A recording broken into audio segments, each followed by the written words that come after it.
ಎಲ್ಲರಿಗೂ ನಮಸ್ಕಾರ. ಕೋವಿಡ್-19 ಸಂಬಂಧ ಮೇ 4ನೇ ತಾರೀಕಿಂದ ಕೇಂದ್ರ ಸರ್ಕಾರದವರು ಇನ್ನೂ 2 ವಾರಗಳ ಕಾಲ ಲಾಕ್ಡೌನ್ನ ಎಕ್ಸ್ಟೆಂಡ್ ಮಾಡಿದ್ದಾರೆ.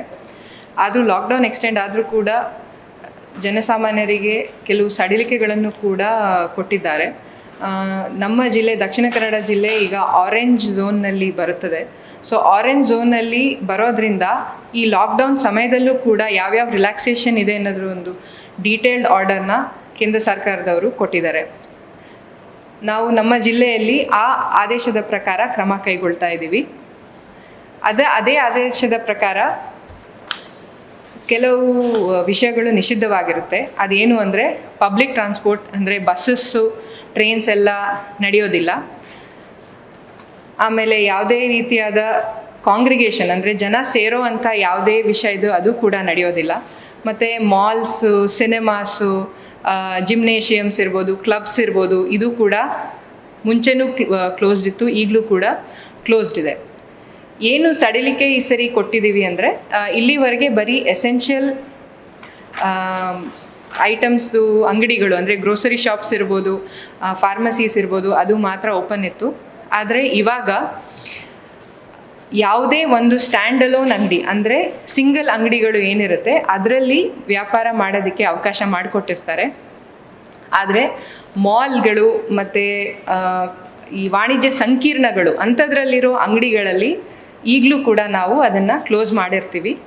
ಇಂಥ ಮಾಲ್ಸ್ ಮತ್ತು ವಾಣಿಜ್ಯ ಸಂಕೀರ್ಣಗಳಲ್ಲಿರೋ ಅಂಗಡಿಗಳಲ್ಲಿ ಯಾವುದಾದ್ರೂ ತರಕಾರಿ ಅಂಗಡಿ, ಹಣ್ಣಿನ ಅಂಗಡಿ ಈ ರೀತಿ ಎಸೆನ್ಷಿಯಲ್ ಐಟಮ್ಸ್ ಇದ್ದರೆ ಅದು ಮುಂಚೆನೂ ಓಪನ್ ಇತ್ತು, ಈಗಲೂ ಇರುತ್ತೆ. ಅದಲ್ಲದೆ ಬೇರೆ ಎಲ್ಲ ಅಂಗಡಿಗಳು ಮಾಲ್ ಅಥವಾ ವಾಣಿಜ್ಯ ಸಂಕೀರ್ಣ ಇದ್ದರೆ ಅದರಲ್ಲಿ ಕ್ಲೋಸ್ ಇರುತ್ತೆ. ಆದರೆ ಯಾವುದಾದ್ರು ಒಂದು ಸಿಂಗಲ್ ಅಂಗಡಿ ಇದ್ದರೆ ಮಾತ್ರ ಅದರಲ್ಲಿ ನಾವು ಓಪನ್ ಮಾಡೋದಕ್ಕೆ ಬಿಡ್ತಾ ಇದ್ದೀವಿ. ಅದ್ರ ಜೊತೆಗೆ ಬಾರ್ಬರ್ ಶಾಪ್ಸು, ಸ್ಯಾಲಾನ್ಸು ಅದನ್ನೆಲ್ಲ ನಾವು ಇನ್ನೂ ಕ್ಲೋಸ್ ಮಾಡಿರ್ತೀವಿ ಈ ಲಾಕ್ಡೌನ್ ಪೀರಿಯಡಲ್ಲಿ.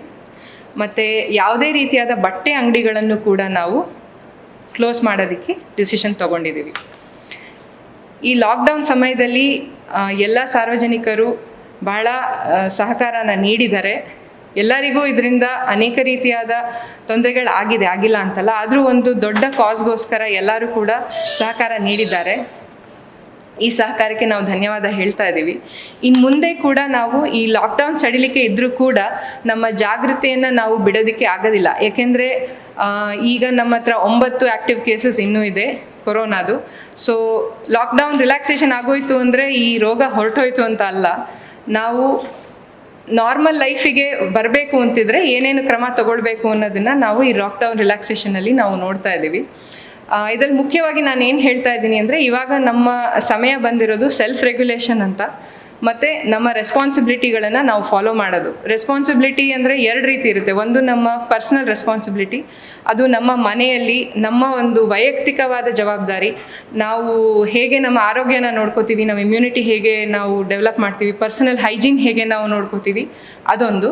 ಮತ್ತು ಇನ್ನೊಂದು ಪಬ್ಲಿಕ್ ರೆಸ್ಪಾನ್ಸಿಬಿಲಿಟಿ ಅಂದರೆ ಹೊರಗೆ ಬಂದಾಗ ನಾವು ಹೇಗೆ ಬಿಹೇವ್ ಮಾಡ್ತೀವಿ, ಎಲ್ಲರೂ ಹೋದಾಗ ಕಡ್ಡಾಯವಾಗಿ ಮಾಸ್ಕ್ನ ಧರಿಸೋ ಅಂಥದ್ದು, ಮತ್ತು ಬೇರೆಯವರಿಂದ 1 ಮೀಟರ್ ಡಿಸ್ಟೆನ್ಸ್ ಮೇಂಟೈನ್ ಮಾಡೋ ಅಂಥದ್ದು, ಇದು ಪಬ್ಲಿಕ್ ರೆಸ್ಪಾನ್ಸಿಬಿಲಿಟಿ. ಎರಡನ್ನೂ ನಾವು ಫಾಲೋ ಮಾಡಬೇಕು ಅಂತ ನಾನು ಎಲ್ಲರಲ್ಲೂ ವಿನಂತಿ ಮಾಡ್ತೀನಿ. ಇದ್ರ ಜೊತೆಗೆ ಯಾವುದೇ ಎಂಪ್ಲಾಯರ್ ಇರ್ಬೋದು, ಈಗ ಎಷ್ಟೊಂದು ಪ್ರೈವೇಟ್ ಕಂಪನೀಸ್ ಎಲ್ಲ ಶುರು ಆಗುತ್ತೆ, ಇಂಡಸ್ಟ್ರೀಸ್ ಕೂಡ ಶುರು ಆಗುತ್ತೆ. ಅವ್ರದ್ದು ಕೂಡ ಜವಾಬ್ದಾರಿ ಏನಿರುತ್ತೆ ಅಂದರೆ ಅವ್ರ ಎಂಪ್ಲಾಯರ್ಸ್ ಯಾರ್ಯಾರಿದ್ದಾರೆ ಅವ್ರದ್ದು ಒಂದು ಕಾರ್ಯಕ್ಷೇತ್ರದಲ್ಲೂ ಕೂಡ ಈ ಎಲ್ಲ ನಿಯಮಗಳನ್ನು ಫಾಲೋ ಮಾಡಬೇಕು. ಎಲ್ಲೂ ಕೂಡ ಕ್ರೌಡಿಂಗ್ ಆಗೋದಕ್ಕೆ ಬಿಡಬಾರ್ದು.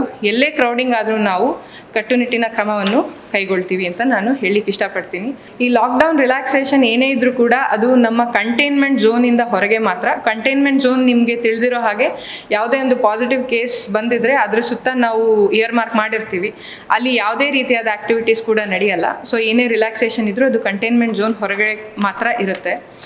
ಇದ್ರ ಜೊತೆಗೆ ನಮ್ಮ ಜಿಲ್ಲೆಯಲ್ಲಿ ಈಗ ಬೇರೆ ಡಿಸ್ಟ್ರಿಕ್ಟ್ಸಿಂದ, ಬೇರೆ ರಾಜ್ಯಗಳಿಂದ ಜನರು ಬರುವಂತಹ ಒಂದು ಪ್ರಕ್ರಿಯೆ ಶುರು ಆಗುತ್ತೆ ಅಂತ ರಾಜ್ಯ ಸರ್ಕಾರದಿಂದ ನಮಗೆ ತಿಳಿದು ಬಂದಿದೆ. ಅದರೊಟ್ಟಿಗೆ ಬೇರೆ ದೇಶಗಳಿಂದನೂ ಕೂಡ ನಮ್ಮ ಜನರು ಹೊರಗೆ ಇರೋರನ್ನ ಕೇಂದ್ರ ಸರ್ಕಾರದವ್ರು ಏರ್ಲಿಫ್ಟ್ ಮಾಡಿ ಕರ್ಕೊಂಡು ಬರುವ ಸಾಧ್ಯತೆಗಳಿರುತ್ತೆ. ಆ ರೀತಿ ಆದಾಗ ಅವರೆಲ್ಲರನ್ನೂ ನಾವು ಕ್ವಾರಂಟೈನ್ ಮಾಡ್ತೀವಿ. ಮತ್ತು ಕೊನೆಯದಾಗಿ ನಮ್ಮ ಜಿಲ್ಲೆಯಲ್ಲಿ ಆಗಿರುವಂತಹ ಎಲ್ಲ ಘಟನೆಗಳನ್ನು ನೀವು ನೋಡಿದ್ರೆ ನಮಗೆ ಒಂದು ಸ್ಪಷ್ಟವಾಗಿ ತಿಳಿತಾ ಇದೆ. ಅದು ಯಾವುದೇ ವ್ಯಕ್ತಿ ಅವರಿಗೆ ಇಮ್ಯುನಿಟಿ ಮುಂಚೆಯಿಂದನೇ ಕಡಿಮೆ ಇದ್ದರೆ, ಬೇರೆ ಯಾವುದಾದ್ರು ರೋಗಗಳಿಗೆ ಅವರು ತುತ್ತಾಗಿದ್ದರೆ ಅಥವಾ ಅವರಿಗೆ ವಯಸ್ಸಾಗಿದ್ದರೆ ಅಂಥವರಿಗೆ ತುಂಬ ಜಾಸ್ತಿ ಎಫೆಕ್ಟ್ ಆಗಿರೋದು ನೀವು ನೋಡಿದ್ದೀರಾ. ಆದ್ದರಿಂದ ನಮ್ಮ ಮನೆಯಲ್ಲಿ ಯಾವುದೇ ವಯಸ್ಕರಿದ್ದರೆ ಅಥವಾ ಅವ್ರಿಗೆ ಯಾವ್ದಾದ್ರು ಆಲ್ರೆಡಿ ಯಾವ್ದಾದ್ರು ರೋಗಗಳಿಂದ ಅವ್ರು ತುತ್ತಾಗಿದ್ರೆ ಅವರಿಗೆ ನಾವು ಹೆಚ್ಚು ಕಾಳಜಿ ಕೊಡೋಣ. ಅವರು ಸುಮ್ಮನೆ ಮನೆಯಿಂದ ಹೊರಗೆ ಬರೋದು ಬೇಡ. ತುಂಬ ಅನಿವಾರ್ಯವಿದ್ದರೆ ಮಾತ್ರ ಅಂಥವ್ರು ಮನೆಯಿಂದ ಹೊರಗೆ ಬನ್ನಿ. ಲಾಕ್ಡೌನ್ ರಿಲ್ಯಾಕ್ಸೇಷನ್ ಆಯಿತು ಅಂದ ಕಾರಣಕ್ಕೆ ಎಲ್ಲರೂ ಸುಮ್ಮನೆ ಅನಾವಶ್ಯಕವಾಗಿ ಸುತ್ತಬೋದು ಅಂತ ಇಲ್ಲ. ಈಗಲೂ ಕೂಡ whenever it is absolutely necessary, ಆಗ ಮಾತ್ರ ನೀವು ಮನೆಯಿಂದ ಹೊರಗೆ ಬರಬೇಕು ಅಂತ ನಾನು ಕೋರ್ಕೋತೀನಿ. ಎಲ್ರಿಗೂ ನಮಸ್ಕಾರ. ಲಾಕ್ಡೌನ್ 3ನಲ್ಲಿ ಸಾಕಷ್ಟು ಸಡಿಲಿಕೆ ಇದೆ, ಹೊರಗೆ ಎಲ್ಲರೂ ಬರ್ಬೋದು ಅನ್ನೋ ಒಂದು ವಾತಾವರಣ ಮೂಡಿದೆ. ಆದರೆ ವಾಸ್ತವಿಕತೆ ಹಾಗಲ್ಲ.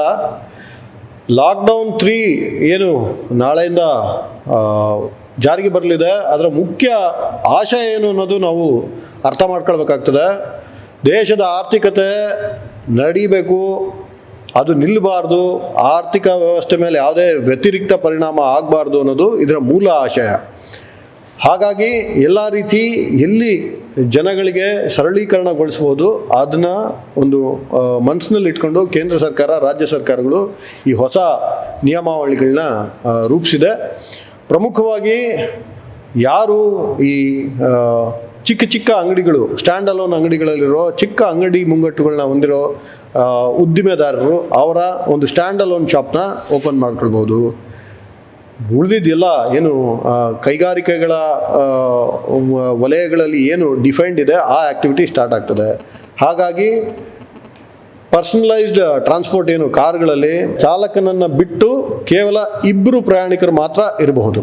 ಅದೇ ರೀತಿ 2 ವೀಲರ್ ನಲ್ಲಿ ಸಂಚಾರ ಇದೆ. ಇದೆಲ್ಲದಕ್ಕೂ ಮೂಲ ನಾವು ಸೋಷಿಯಲ್ ಡಿಸ್ಟೆನ್ಸಿಂಗ್, ಪ್ರತಿಯೊಬ್ಬರು ಪಬ್ಲಿಕ್ ಸ್ಪೇಸ್ನಲ್ಲಿದ್ದಾಗ ಮಾಸ್ಕ್ ಧರಿಸೋದು, ಹಾಗೆ ಈ ಥರ ಏನು ಲಾಕ್ಡೌನ್ ನಿಯಮಾವಳಿಗಳಿದೆ ಇದನ್ನೆಲ್ಲ ಬಹಳ ಕಟ್ಟುನಿಟ್ಟಿನಿಂದ ನಾವೆಲ್ಲ ಕಾಳಜಿಯಿಂದ ಅದೇ ಒಂದು ನಿಯಮಾವಳಿಗಳನ್ನ ನಾವು ಪಾಲಿಸಬೇಕಾಗ್ತದೆ. ಸಾಯಂಕಾಲ 7 ಗಂಟೆಯಿಂದ ಬೆಳಿಗ್ಗೆ 7 ಗಂಟೆವರೆಗೂ ಯಾವುದೇ ರೀತಿಯ ಮೂಮೆಂಟ್ಗಳಿಗೆ ಆಸ್ಪದ ಇಲ್ಲ. Only ambulances are most important medical services ಬಿಟ್ಟರೆ ರಾತ್ರಿ 7ರಿಂದ ಬೆಳಿಗ್ಗೆ 7ರವರೆಗೂ ಯಾವುದೇ ರೀತಿ ಬೇರೆ ಸಂಚಾರ ಸಾಧ್ಯ ಇಲ್ಲ. ಉಳಿದ ಎಲ್ಲ ವಿಚಾರಗಳಲ್ಲೂ ನಾವು ಅತ್ಯಂತ ಜಾಗರೂಕರಾಗಿರಬೇಕು. ಲಾಕ್ಡೌನ್ ಸಡಿಲಿಕೆ ಆಗಿರ್ಬೋದು, ಕರೋನಾ ಕಾಯಿಲೆ ಇನ್ನೂ ಮಾಯ ಆಗಿಲ್ಲ, ಅದರ ವಿರುದ್ಧವಾದ ಸಮರ ಕಂಟಿನ್ಯೂಸ್ ಜಾರಿಯಲ್ಲಿದೆ.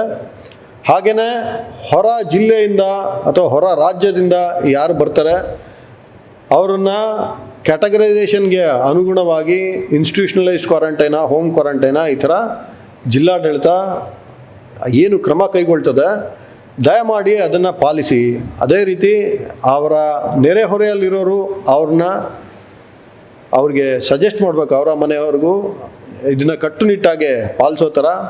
ಹಾಗೆಯೇ ಏನು ಕರೋನಾ ವಿರುದ್ಧದ ಸಮರದಲ್ಲಿ ಇರುವ ಆಶಾ ಕಾರ್ಯಕರ್ತರಿರ್ಬೋದು, ಬೇರೆ ಹೆಲ್ತ್ ಡಿಪಾರ್ಟ್ಮೆಂಟ್ ಸರ್ವೆ ಸ್ಟಾಫ್ ಇರಬಹುದು, ಪೌರ ಕಾರ್ಮಿಕರಿರ್ಬೋದು, ಪೊಲೀಸ್ ಸಿಬ್ಬಂದಿ ಇರಬಹುದು, ರೆವಿನ್ಯೂ ಡಿಪಾರ್ಟ್ಮೆಂಟ್ ಸಿಬ್ಬಂದಿ ಇರ್ಬೋದು, ದಯಮಾಡಿ ಇವರೊಂದಿಗೆ ಸಹಕರಿಸಿ ಈ ಸಮರನ ನಾವು ಯಶಸ್ವಿ ಮಾಡುವಲ್ಲಿ ಎಲ್ಲರೂ ನಾವು ಸಹಭಾಗಿಗಳಾಗೋಣ. ನಮಸ್ಕಾರ. ಈಗಾಗಲೇ DC ಅವ್ರು ಹೇಳಿರೋ ಹಾಗೆ ನಮ್ಮ ಲಾಕ್ಡೌನಲ್ಲಿ ಸ್ವಲ್ಪ ಈಸಿಂಗ್ ಆಗ್ತಾ ಇದೆ, ಸ್ವಲ್ಪ ಸಡಲಿಕೆ ಬರ್ತಾ ಇದೆ. ಬೆಳಗಿನ ಜಾವ 7 ಗಂಟೆಯಿಂದ ಸಂಜೆ 7 ಗಂಟೆವರೆಗೆ ನಾರ್ಮಲ್ ಆ್ಯಕ್ಟಿವಿಟೀಸ್ ರೆಸ್ಯೂಮ್ ಮಾಡ್ಬೋದು ಅಂತ ಹೇಳಿಬಿಟ್ಟು ಗೈಡ್ಲೈನ್ಸ್ ಇಶ್ಯೂ ಆಗಿದೆ. ಬಟ್ ಇದರರ್ಥ ನಮಗೆ ಮೋಸ್ಟ್ ಇಂಪಾರ್ಟೆಂಟ್ ಏನಂದರೆ ಎಲ್ಲರೂ ಕೂಡ ಸೋಷಿಯಲ್ ಡಿಸ್ಟೆನ್ಸ್ ಮೇಂಟೈನ್ ಮಾಡೋದು, ಒಬ್ಬರಿಗೆ ಇನ್ನೊಬ್ಬರ ಮಧ್ಯ ಸಾಮಾಜಿಕ ಅಂತರ ಮೇಂಟೈನ್ ಮಾಡಬೇಕಾಗುತ್ತೆ. ಸೋಷಿಯಲ್ ಡಿಸ್ಟೆನ್ಸ್ ಮೇಂಟೈನ್ ಮಾಡಲಿಕ್ಕೆ ಅಂತ ಹೇಳಿಬಿಟ್ಟು ನಮ್ಮದು ಸ್ಪೆಷಲ್ ಟೀಮ್ಸ್ ಇದೆ, ನಮ್ಮದು ಪೆಟ್ರೋಲ್ ಯೂನಿಟ್ಸ್ ಇರುತ್ತೆ, ಮತ್ತು ಫ್ಲೈಯಿಂಗ್ ಸ್ಕ್ವಾಡ್ಸ್ ನಮ್ಮ ಡಿಪಾರ್ಟ್ಮೆಂಟ್ ಮತ್ತು ಬೇರೆಯವ್ರ ಡಿಪಾರ್ಟ್ಮೆಂಟ್ ಸೇರಿಬಿಟ್ಟು ರೆಡಿ ಮಾಡಿರೋದು ಇದೆ.